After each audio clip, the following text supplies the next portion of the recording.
welcome to my YouTube channel, Little Ways, Little Things. It's a big day in our house, it's game day, and the University of Houston is heading up to Dallas to play SMU in football. Our daughter is in the marching band, and so she got on a bus this morning with some of her other band friends to head up there so they could play during the game. Now, I decided last night that it would be really nice if she had some homemade cookies to take on the way up there to share with some of her friends. So I got busy baking and I baked two kinds of cookies. I baked a regular sugar cookie, which is her favorite, and decorated them with pumpkins and sprinkles. But the new thing that I tried was this new chocolate cookie that I got the recipe from Martha Stewart, and it's really weird. It was something that I wanted to try for a long time, and I've never really had the guts to do it, but I tried it yesterday and they came out really cool. So it's a chocolate cookie, but it's got cayenne pepper in it. So it's a chocolate chili cookie, and it's something weird. You would think that you might never like a spicy cookie, but I see them all the time on the Food Network making spicy chocolate cakes and spicy chocolate tarts and cookies, and it just intrigued me. And one time I went to a bakery and I had a spicy chili chocolate cupcake. It was so good. It was very chocolatey, and then that little bit of spice kind of hit you at the end. So when I saw this recipe, I knew I wanted to try it, and yesterday seemed like the perfect day. So I'm gonna lead you through all of the steps, and I'll also link the recipe down below. So when you see me again, the cookies will be all finished. Okay, so the first thing I'm gonna do is add 1 stick of unsalted butter, which I've let come to room temperature. Then I'm gonna add 1 cup of dark brown sugar that's packed into the measuring cup really well. And I'm just gonna cream these until they're very light and fluffy. In the meantime, I'm going to set my oven temperature for 325. Once they get creamed together really light and fluffy, I'm going to add 1 egg that I've also let sit out until it got to be room temperature. Next, I'm going to add 1 teaspoon of vanilla. I love using this vanilla. I got it from the New Orleans School of Cooking. Summer before last, my family went there to learn how to make gumbo. It was a really fun experience, and we brought back all kinds of things, and I keep ordering this vanilla because it's just so yummy. I'll try to link it down below. I'm sure you can buy it online. The next thing I'm going to add is a 1/4 cup of unsweetened cocoa.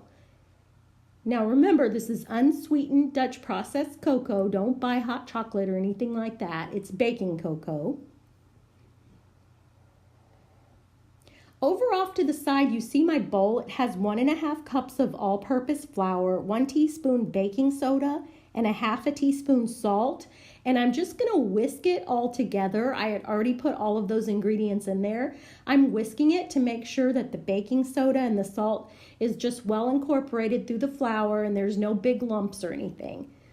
So I'm gonna add that to my mixing bowl, but I'm just gonna add a little bit at a time, because you know if you add very much, it just poofs all over the kitchen like a big cloud of flour, and you'll be a mess, and your cabinets will be a mess, and there won't be the right amount of flour in the bowl. So I just add a little bit at a time, or as much as I think that the bowl can hold without spreading it all over the kitchen. After I get that mixed together, I'm going to start adding the spices. These cookies are called Mexican hot cocoa cookies, so they are going to use cayenne pepper and cinnamon as the spices. And I really recommend using a whole 1/4 teaspoon of cayenne pepper. They were not too spicy, and I think that that really adds the depth of flavor that you need to really make these cookies special. We also added 1 teaspoon of ground cinnamon, which will just really make the cookies yummy and tasty. The dough was really light and fluffy and easy to work with. It came out really just light and nice, so I was really happy with it. Last, I'm going to add 2 cups of chocolate chips, and I think it called for a little more, but 2 cups just was easy for me to get out of the measuring box, so that's what I did. And now I'm going to mix the chocolate chips into the dough, just make sure it's really incorporated. I'm going to get a baking sheet out. I'm going to put one piece of parchment paper on it. And then I'm using this Pampered Chef cookie scoop to, or I think it's, I'm not sure exactly what it's called. It's some kind of a scoop, but I use it for muffins and cookies, and it's the medium size. I'm just using it so that all of the balls will be uniform. So every cookie will be just the same size, and that way they look nice, but they also bake the right amount of time, each one of them, so they come out perfect. So I'm rolling the dough up, and then I'm rolling it in turbinado sugar. Turbinado sugar is just like a very coarse sugar. It's really good because it adds a little bit of texture. It's like a little bit of crunch to the top of the cookies. It's really yummy. All right, I made all of the balls and I've rolled all of them into the turbinado sugar, laid them all out on the cookie sheet. I really did like using the parchment paper because it was an easy cleanup and it didn't stick, and I didn't need any spray or anything on the cookie sheet beforehand. Okay, remember I had the oven set at 325, so I'm just going to put them in there for 11 to 14 minutes. Mine were pretty large, so they took the whole 14 minutes. Maybe if you made yours a little bit smaller, they wouldn't need the whole 14 minutes, maybe 12 minutes, but mine definitely were pretty big size, so they took the whole 14 minutes. I think it made about 28 to 30 cookies, not quite 3 dozen. Okay, I'm going to start packing them up for Catherine. I'm going to start with the sugar cookies. I'm going to kind of speed this up a little bit so you can see how I packed up all the sugar cookies on the bottom and then put a layer of parchment paper and then those Mexican hot chocolate cookies kind of on the top. Kind of making sure that nothing gets crushed. I really enjoyed making these cookies, and I was really happy that she sent me a text on the way to the game the next day that said her and her friends really liked them. It seems like the boys like the hot chocolate a lot and the girls like the sugar cookies. So she also needed me to bring her a pillow and a couple other things. So there we go. Let's get going.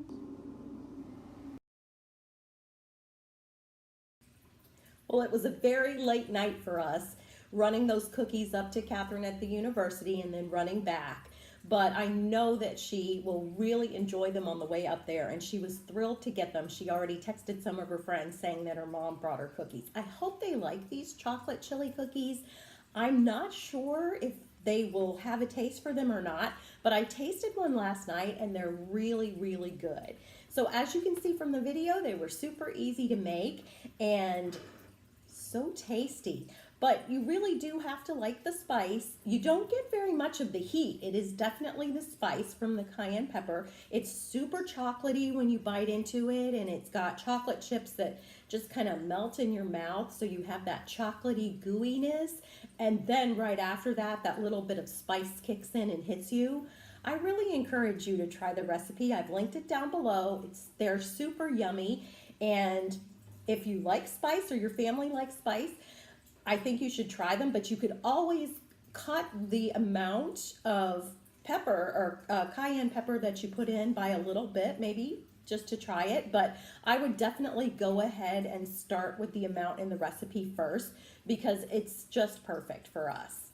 So I hope you enjoy it. I hope that I've inspired you to try a new cookie recipe this fall, maybe even this chili cookie recipe. They were so yummy. And I am so thankful that you decided to watch this video today. Please subscribe to my channel. I have a lot of ideas on how to make your home just a little bit more fantastic. So I hope you keep watching, and make sure you hit the bell down below so you'll be notified the next time that I upload a video.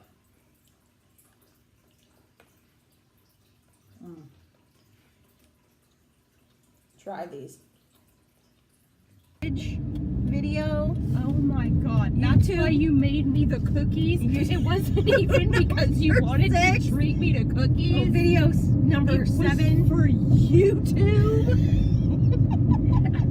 You didn't even make me cookies out of the kindness of your heart. Yes, I did. For YouTube? No, I did it for you. Every chance you get, I did it for you, and I happened to also film it.